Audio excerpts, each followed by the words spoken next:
Assalamualaikum students, welcome to my YouTube channel. In this video we will discuss about the computer network spring 2024 past paper.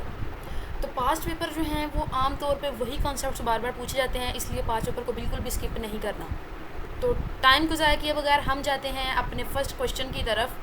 तो है explain the concept of circuit switching and provide an example scenario where it is commonly used, contrast it with packet switching. सबसे पहले ना कोई भी question आता है ना हमारे पास, तो बिफोर आंसरिंग इट हमारा पहले उसको समझना बहुत ज़रूरी है कि एग्जामिनर एक्चुअली पूछ कर रहा है। तो ये है कि हमने कॉन्सेप्ट बताना सर्किट स्विचिंग का एक एग्जांपल दे के, उसके बाद हमने सर्किट स्विचिंग और पैकेट स्विचिंग का डिफरेंस करना है। तो जी सबसे पहले तो कॉन्सेप्ट को समझते हैं कि सर्किट स्विचिंग एक्चुअली होता क्या है। तो ये हमारे पास ये है सेंडर और ये है रिसीवर। अब इन दोनों ने क्या करनी है, बात करनी है। फॉर एग्जांपल ये जी अली है और ये है सारा। अली और सारा जो है वो आपस में बातचीत कर रहे हैं। अब इन दोनों को जो है वो एक मीडियम प्रोवाइड किया गया है। अब वो जो मीडियम है ना वो रिज़र्व्ड है कि इसमें सिर्फ अली और सारा ही बात कर सकते हैं, इसमें कोई भी और जो है वो बात नहीं करेगा। अब यहाँ पे ये इन दोनों का जो पाथ है ये इन दोनों के लिए रिज़र्व कर दिया गया है। ये जो पाथ है ये इन दोनों के लिए रिज़र्व कर दिया गया है। अब यहाँ पे कुछ स्टूडेंट्स को ये प्रॉब्लम होती है कि भाई अगर ये दोनों 5 सेकंड के लिए अगर ये बात करना बंद कर दें तो क्या ये भाई दूसरे को दे दिया जाएगा ये पाथ, क्या इसमें कोई और जो है वो कम्युनिकेशन हो सकती है इस पाथ में?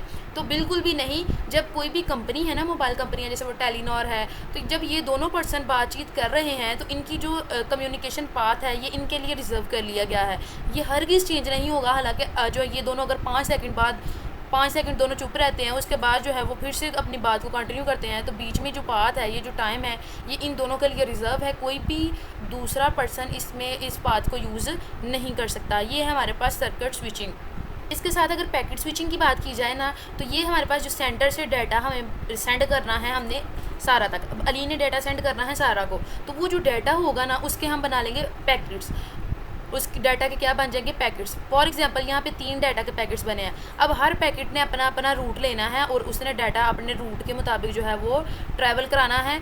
But at the time of receiving ये तीनों के तीनों पैकेट्स जो हैं वो अपना डाटा दोबारा से इकट्ठा कर लेंगे जैसा कि अली ने सेंड किया था। तो सेंडिंग के टाइम बस इनके पैकेट्स बनेंगे, रिसीविंग के टाइम दोबारा से पैकेट्स कंबाइन हो जाएंगे और ये जो है वो सिंगल फॉर्मेट में डाटा जो है वो रिसीव होगा रिसीवर की तरफ। तो ये है हमारे पास कॉन्सेप्ट पैकेट स्विचिंग का।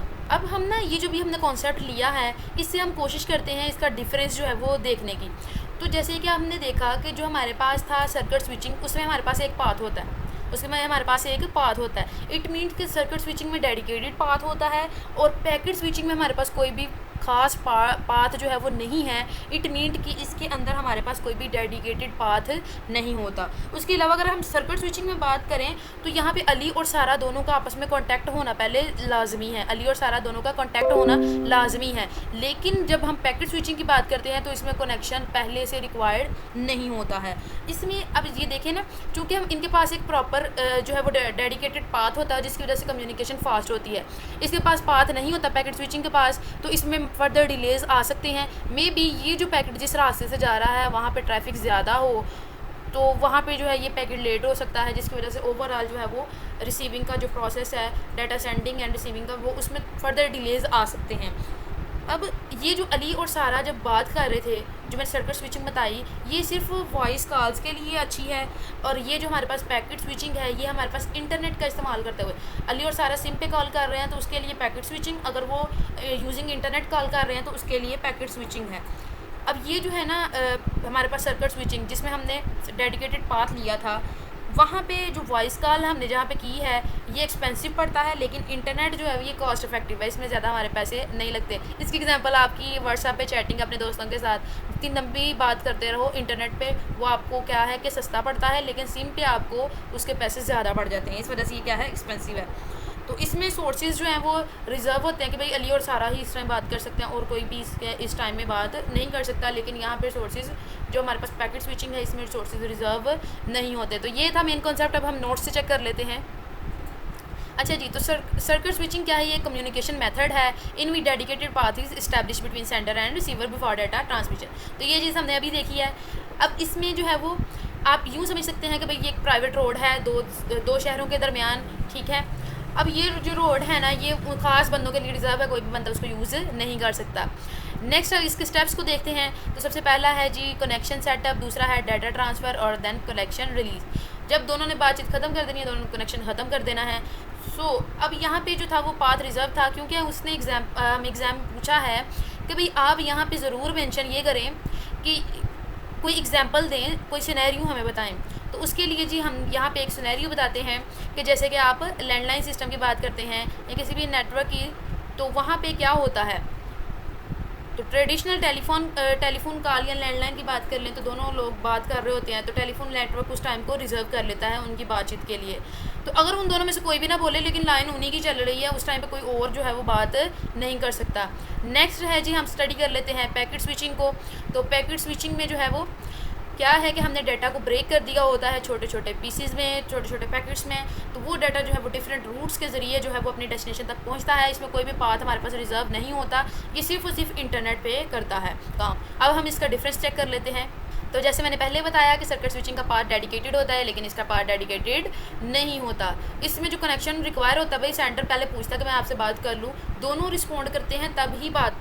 जैसे कि हम कॉल करते हैं ना, किसी को पिक करता है तो आप बात कर सकते हैं ना, विदाउट पिकिंग आप किसी से भी फ़ोन पे बात नहीं कर सकते। लेकिन इसमें कोई भी फिक्स्ड जो है वो कनेक्शन नहीं होता। अगर इसका सेटअप हो जाए तो ये फास्ट है, अगर लेकिन इसमें डिलेज भी आ जाते हैं। बेटर फॉर वॉइस कॉल, ये बेटर फॉर इंटरनेट है, एक्सपेंसिव है, और ये जो है वो सस्ता है भाई। तो इसमें रिसोर्स को हमने रिज़र्व किया होता है, इसमें कोई भी सोर्स रिज़र्व नहीं होता, ये शेयर्ड होते हैं। अब जी सेकंड क्वेश्चन को करने से पहले हम थर्ड क्वेश्चन कर लेते हैं, क्योंकि वो कॉन्सेप्ट पहले समझना ज़रूरी है। तो discuss the purpose and use of MAC addressing, provide a practical example of MAC address. तो सबसे पहले क्वेश्चन को समझिए। एक तो उसने पर्पस पूछा है और दूसरा इस्तेमाल पूछा है किसका, मैक एड्रेसिंग का। उसके साथ उसने भाई उसकी एग्जांपल भी पूछ ली है मैक एड्रेसिंग की। तो हमने तीन चीज़ें बतानी है, पर्पस, यूज़ और उसकी एग्जाम्पल। अच्छा जी, तो सबसे पहले इसका कॉन्सेप्ट समझते हैं। तो जब भी आप कोई ऑनलाइन पार्सल करते हैं तो सबसे पहले आपकी जो चीज़ चेक की जाती है वो ये चेक की जाती है कि भाई आपका एरिया कौन सा है। एरिया में जब आप आते हैं ना तो सबसे पहले आपका सिटी चेक किया जाता है कि भाई सिटी क्या है, नारोवाल है, और उसमें जो हाउस है वो कौन सा है, हाउस नंबर 3 है। तो यहाँ पे एक वो चीज़ है कि भाई सिटी, पहले वो जगह जहाँ पे आपका घर है वो क्या है जी, नारोवाल। तो फिर जो घर है उसको चेक किया जाता है जहाँ पे वो पार्सल एक्चुअली रिसीव होना है। तो जहाँ पे वो हमारे पास पार्सल रिसीव होना है उसको कहते हैं मैक एड्रेस, और जिस सिटी में होना है उसको कहते हैं जी आईपी एड्रेस। तो भाई इन शॉर्ट ये कह लें कि हमने ये चेक करना है कि भाई डिवाइस कहाँ पड़ी हुई है। तो नारोवाल में पड़ी हुई है, नारोवाल इसका क्या है, ये इसका क्या है, आईपी एड्रेस है। फिर कौन से जगह पे पड़ी हुई है, जहाँ पे इसकी एग्जैक्ट लोकेशन बनती है उसको कहते हैं मैक एड्रेस।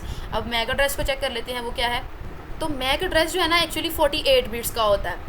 हर डिवाइस, चाहे वो लैपटॉप है, मोबाइल है, टैबलेट है, कोई भी चीज़ है ना आपकी इलेक्ट्रॉनिक डिवाइस, तो कंपनी की तरफ से उसको एक वैल्यू मिलती है जो क्या है उसका एड्रेस है, वो उसको असाइन कर दिया जाता है जिसका साइज़ है 48 बिट्स, मतलब 6 बाइट्स।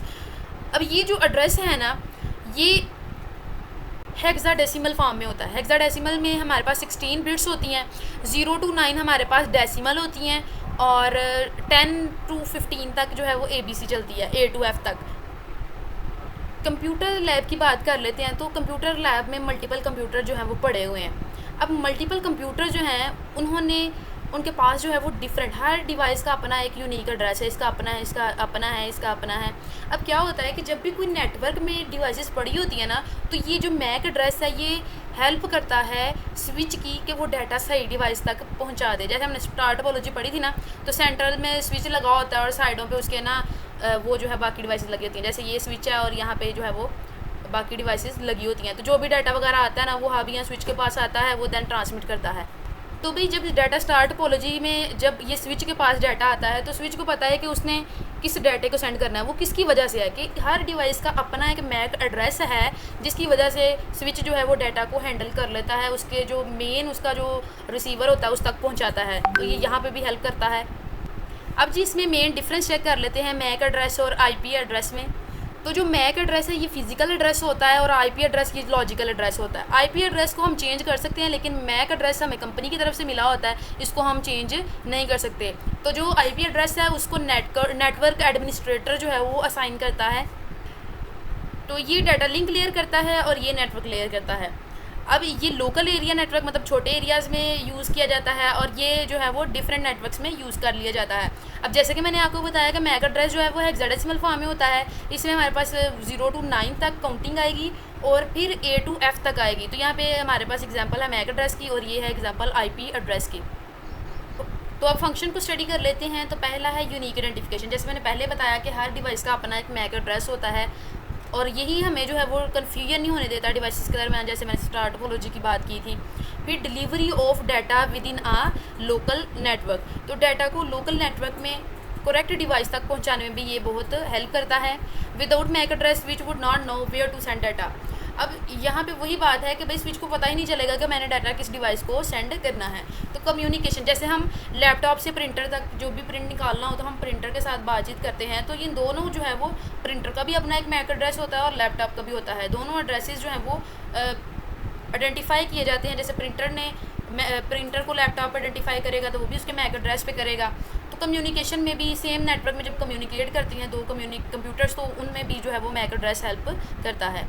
इसके साथ सिक्योरिटी, तो बिल्कुल सिक्योरिटी जो है वो भी रूटर्स जो हैं अलो उसी को करेगा जिसका मैक एड्रेस जो है वो जिसका वेरीफाई हुआ होगा।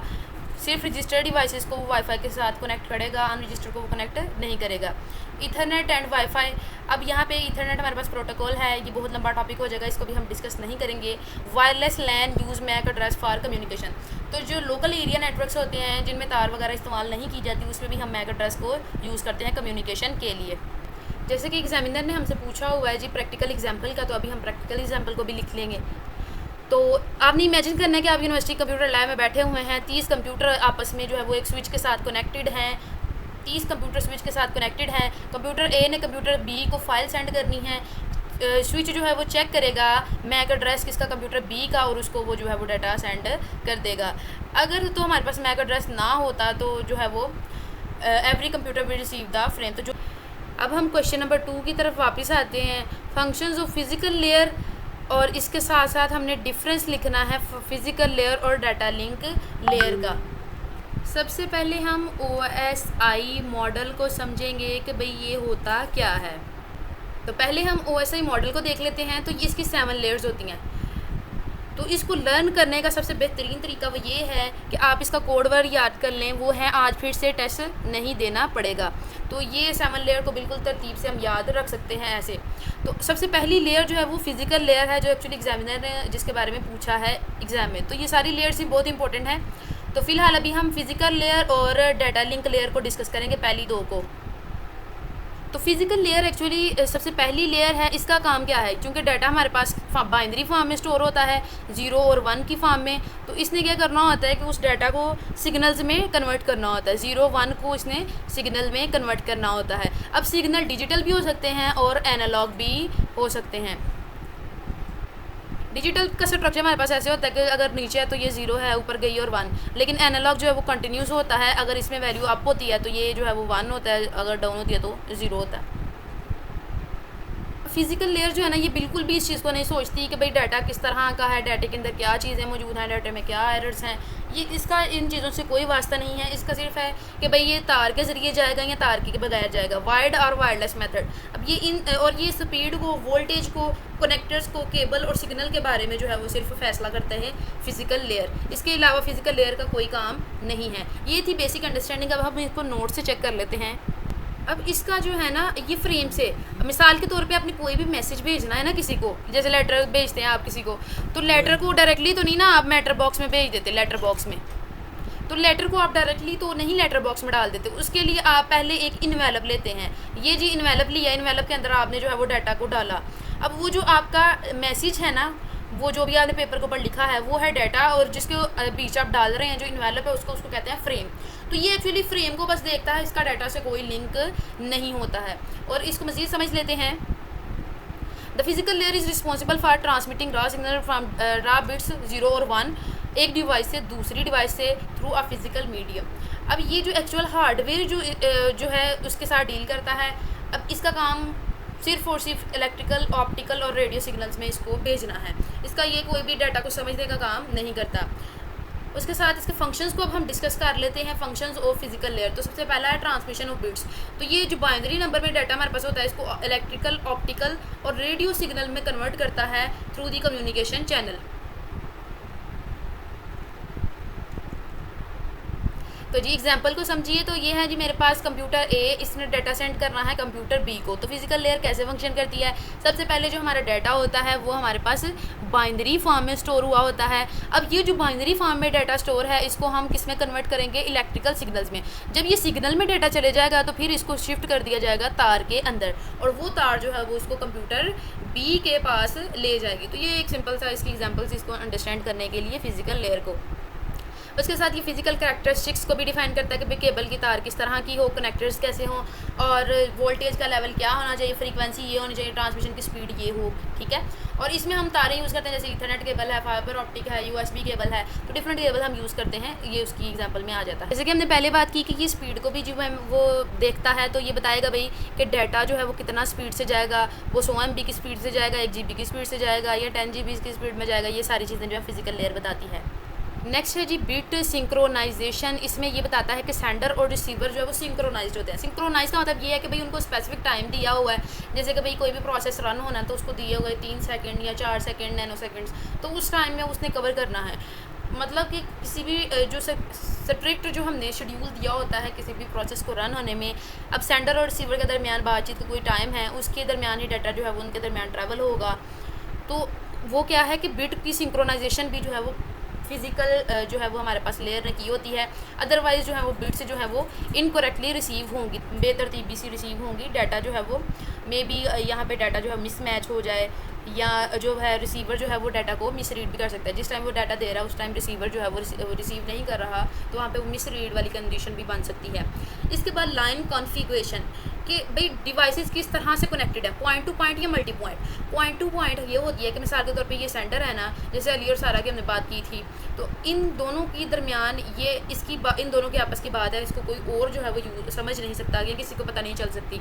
इसके बरअक्स अगर हम ये देखें, जैसे टीचर को क्लास में अनाउंसमेंट कर रहा है और क्लास में जितने भी स्टूडेंट्स हैं ना, एक बंदा बोलता है और उसको मल्टीपल जो है वो बैठ के सुनते हैं, कि एक टाइम पे हम डाटा मल्टीपल लोगों के दरमियान शेयर करते हैं, इसको हम कहते हैं मल्टी पॉइंट। तो ये भी चेक करता है कि भाई डाटा 2 लोगों के दरमियान है या मल्टीपल लोग उसको जो है वो एक्सेस कर रहे हैं, मल्टीपल डिवाइसेस एक्सेस कर रही हैं। तो ये है लाइन कॉन्फ़िगरेशन। देन है जी ट्रांसमिशन मोड, बहुत ही इंपॉर्टेंट है। ट्रांसमिशन मोड क्या है कि डाटा किस तरह से ट्रैवल होगा। तो इसको जो है ना, अभी हम इसको डिटेल से नहीं करेंगे क्योंकि अभी शॉर्टली इसको देखेंगे।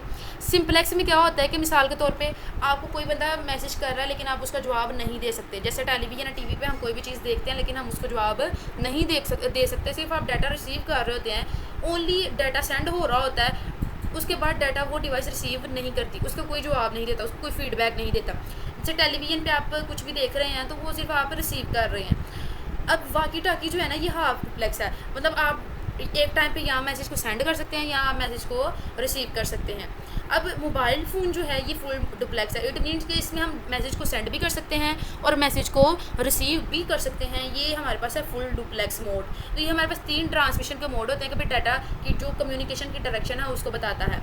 तो ये हमने बहुत सिंपल वे से इस क्वेश्चन को भी कर लिया है। नेक्स्ट अगर हम इस वीडियो के पार्ट 2 में डिस्कस करेंगे अपने नेक्स्ट क्वेश्चंस को। तो चैनल को सब्सक्राइब करना मत भूलें, और अगर आपको वीडियोस अच्छी लगती हैं तो अपने दोस्तों के साथ लाजमी शेयर करें, और वीडियो को लाइक और कमेंट सेक्शन में अपना कमेंट ज़रूर ड्रॉप करें।